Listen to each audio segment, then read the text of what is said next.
بسم اللہ الرحمن الرحیم۔ معزز خواتین و حضرات، السلام علیکم ورحمۃ اللہ وبرکاتہ۔ امن اور سلامتی کے نام پر ہمیں کچھ تحفے دیے جاتے ہیں، اور ان میں ایک تحفہ یہ بھی ہے کہ جناب اسلام تو پیس ہے، امن ہے، اور اس کا اصل پس منظر کچھ اور ہے کہ کافر آپ کی عزت لوٹے، کافر آپ کی مسجدیں جلائے، کافر قرآن کے اوراق کے ساتھ جو مرضی سلوک کرے، آپ نے کچھ نہیں کہنا۔ یہ دین کا مزاج نہیں ہے۔ آج کی آیت مبارکہ اسی سلسلے کی ایک کڑی ہے کہ اللہ ملک العلم رب الجلال والاکرام نے مسلمانوں کو ہتھیار اٹھانے کا حکم یا اجازت کیوں مرحمت فرمائی۔ آئیے معمول کے مطابق سب سے پہلے آیت مبارکہ کی تلاوت کرتے ہیں۔ اللہ رب العزت ارشاد فرماتے ہیں،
معزز خواتین و حضرات، رب کائنات کی پاکیزہ کتاب قرآن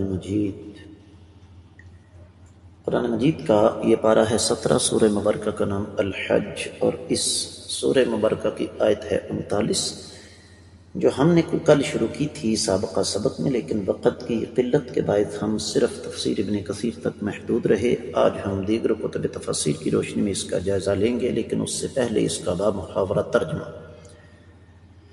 اللہ رب العزت ارشاد فرماتے ہیں کہ جن مسلمانوں پر ظلم ہوا ان کو باقاعدہ طور پر لڑائی کی اجازت دی جاتی ہے، کیونکہ کافر ان کے خلاف لڑتے ہیں اور اللہ تعالیٰ ان کی مدد پر قدرت رکھتے ہیں۔ مفسرین کرام نے سب سے پہلا کام یہ کیا کہ یقاتلون کی قراءات کی بحث چھیڑی، قرآن کے لہجوں کی بحث چھیڑی، جس کا یہاں پر بظاہر کوئی فائدہ نہیں ہے۔ دوسری بات جو یہاں پر بیان ہوئی ہے وہ یہ کہ اذن اللہ، وہ فرماتے ہیں اہل علم، خاص طور پر امام بقائی نظم الدرر میں، اور پھر ماضی قریب میں امام شنقیطی اور امام سعدی، اور پھر امام ابو بکر بن العربی الہدایہ الی بلوغ النہایہ میں، اور اس طرح امام شوکانی فتح القدیر میں، امام ابن تیمیہ رحمۃ اللہ علیہ بھی، پھر امام بقائی بھی نظم الدرر میں، کہ اصل میں معاملہ کچھ یوں ہے کہ بعض اہل علم کے نزدیک یہ آیت مبارکہ ابتدائی طور پر نازل ہوئی، جس میں اللہ رب العزت نے تذکرہ کیا صرف اس اجازت کا جو کہ رب کائنات کی طرف سے مل گئی، لیکن بعد میں جو اللہ تعالیٰ کا حکم آ گیا تھا کہ اب تم اللہ کی راہ میں لڑو، تو اس حکم میں اس آیت مبارکہ کا نسخ ہے۔ امام نحاس نے الناسخ والمنسوخ میں لکھا ہے، تو لیکن اہل علم یہ لکھتے ہیں کہ 2 وجہ کی بنا پر مسلمانوں کو یہ اجازت دی گئی۔ پہلی وجہ کہ انہیں ان کے گھروں سے نکالا گیا ظلم کر کے، اور دوسری وجہ یہ ہے کہ ان کو اس جرم میں نکالا گیا کہ وہ اللہ تعالیٰ کو اپنا رب کہتے تھے، جس طرح کہ اگلی آیت مبارکہ ہمارے سامنے آ رہی ہے۔ اور ان کو جو اذیتیں دی گئیں، بے گھر کیا گیا، جرم صرف اور صرف یہی تھا کہ وہ اللہ کو رب کہتے تھے، دین پر چلتے تھے۔ اور ساتھ یہ بھی فرما دیا کہ وَإِنَّ اللَّهَ عَلَىٰ نَصْرِهِمْ لَقَدِيرٌ، اللہ تعالیٰ ان کی مدد کرنے پر قدرت رکھتے ہیں۔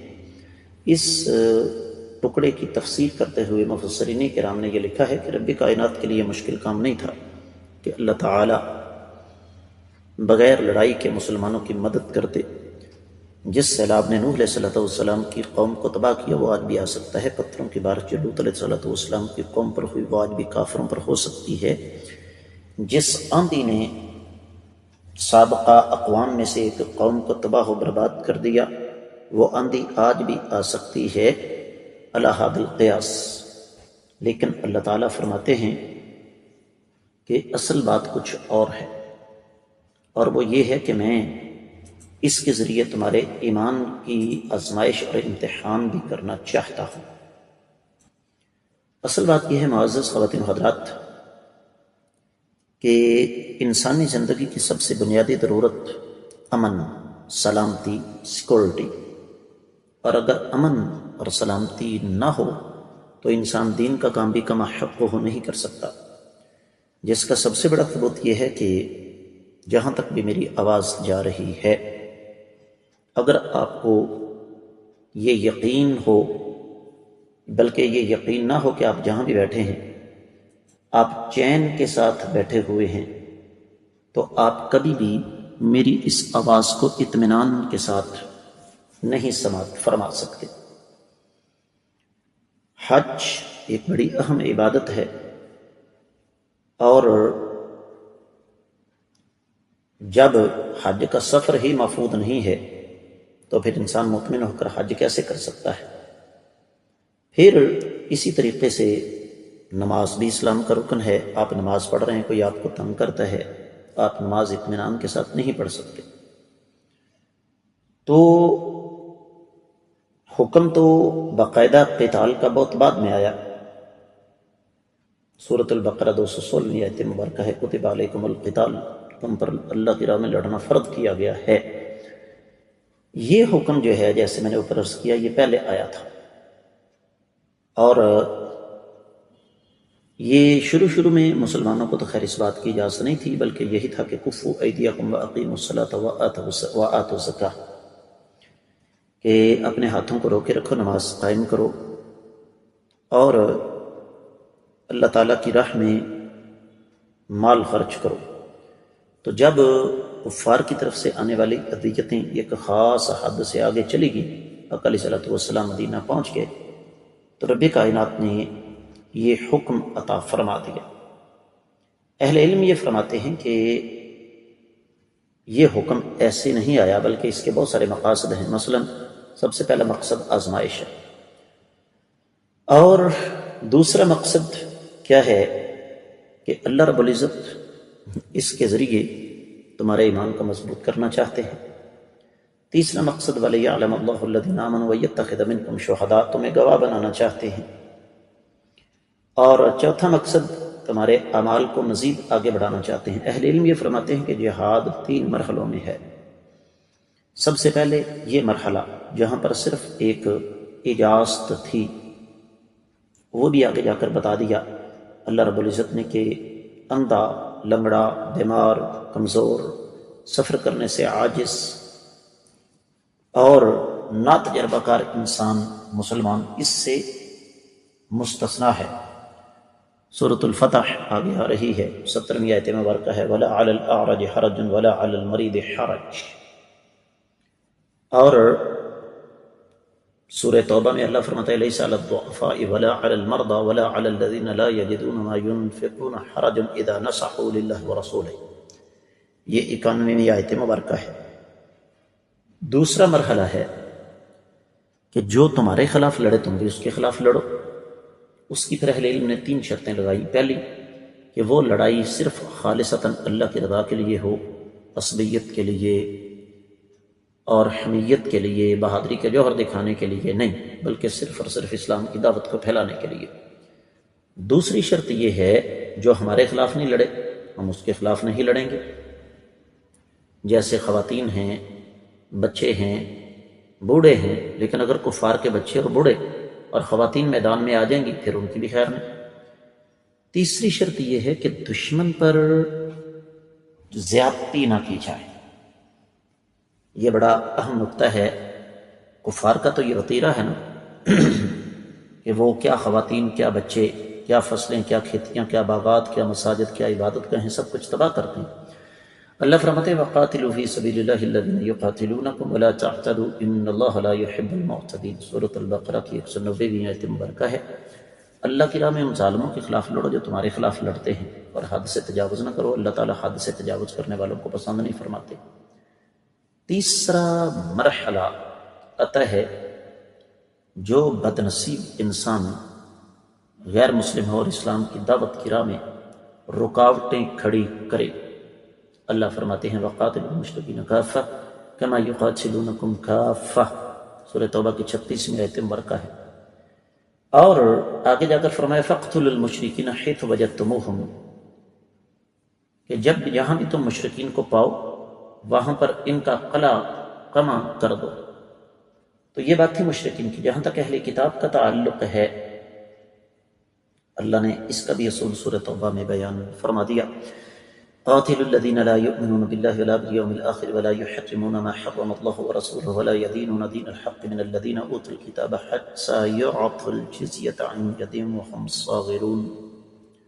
جو بدبخت اللہ اور آخرت کے دن پر ایمان نہیں رکھتے، اللہ کی اور اس کے رسول صلی اللہ علیہ وسلم کی حرام کردہ چیزوں کو حرام نہیں سمجھتے، اور اہل کتاب میں سے سچے دین کو قبول نہیں کرتے، اس وقت تک ان کے خلاف لڑتے رہو جب تک وہ اپنے ہاتھوں سے ذلیل ہو کر تمہارے سامنے جزیہ پیش نہ کریں۔